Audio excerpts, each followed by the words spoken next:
From the time he joined the Continental Congress in 1780 through his second term as the fourth president of the United States, James Madison was in the middle of everything. When it came to the Constitution, he understood it better than any single person because nobody contributed more to its creation. When it came to selling that document to the American people, he made the most persuasive arguments. When 10 amendments, the Bill of Rights, were needed to seal the deal, he wrote those too. Diminutive in stature, he was just over 5 feet tall. He was a giant in every other respect, as a writer, theorist, and most importantly, political pragmatist. He was a deep thinker who got things done, and no one worked harder to get those things done. James Madison was born in 1751 to a prosperous family in the Virginia Piedmont. Like his mentor, neighbor, and best friend Thomas Jefferson, he was well educated in the classics and spoke multiple languages. His home state sent him as a delegate to the Continental Congress in 1780 at the age of 29. There, he saw firsthand how bad a national government could be. Slow, corrupt, self-interested. He resolved to do something about it. He wasn't alone. George Washington and others pushed for a new social compact, a document that would truly bind the divergent interests of the various states. No easy feat. Their efforts paid off in May 1787 when a new constitutional convention was convened in Philadelphia. Even though he was one of the younger delegates, Madison took a lead role, not because he was so ambitious, but because he was so knowledgeable. He attended every session, gave more speeches than anyone, took meticulous notes, and drafted the plan that the delegates used as the framework for the new Constitution. Writing the document was hard enough. Selling it to the American people would prove even harder. A group known as the Anti-Federalists began flooding the newspapers with anti-Constitution essays, warning that the plan would destroy liberty rather than save it.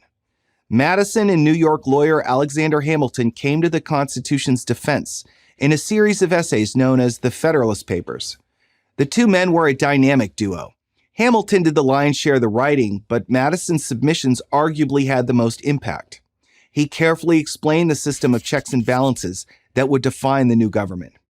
The Federalists carried the day, just barely, and the Constitution was ratified. Madison wasn't yet 40 and still a bachelor. That changed when he met Dolly Payne, a lively young widow 17 years his junior. She transformed the solitary workaholic Madison into one of the great dinner party hosts of the era. This proved invaluable to his political career. After serving as Thomas Jefferson's Secretary of State and supervising the purchase of the Louisiana Territory from the French, doubling the size of the United States, Madison was the obvious choice to become the fourth president. But there was trouble on the horizon. Great Britain, which had never fully reconciled itself to its defeat in the Revolutionary War, continued to harass the new nation at every turn. It seized American goods at sea and even forced American sailors to work for the Royal Navy. By June 1812, Madison had had enough. He asked Congress to declare war against Great Britain for continued abuses of American rights. So began the War of 1812. It was a disaster. One of the rare times Madison failed to think through an important policy decision. The United States simply wasn't prepared for war, certainly not one against the mightiest power on earth.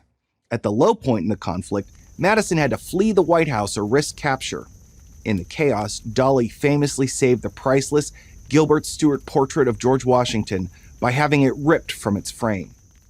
Eventually, American forces found their footing, winning 3 decisive victories at Plattsburgh, Baltimore, and New Orleans. The two sides agreed to peace terms that essentially amounted to a draw. But to the American people, it was a glorious victory, and Madison had guided them to it. The young nation had demonstrated once and for all that the United States could not be pushed around. The War of 1812 has rightly been remembered as America's second war for independence. In the spring of 1817, Madison retired to Montpelier, his estate in the Virginia Piedmont, having dedicated roughly 40 years to politics. When he started his career, the United States wasn't even a nation.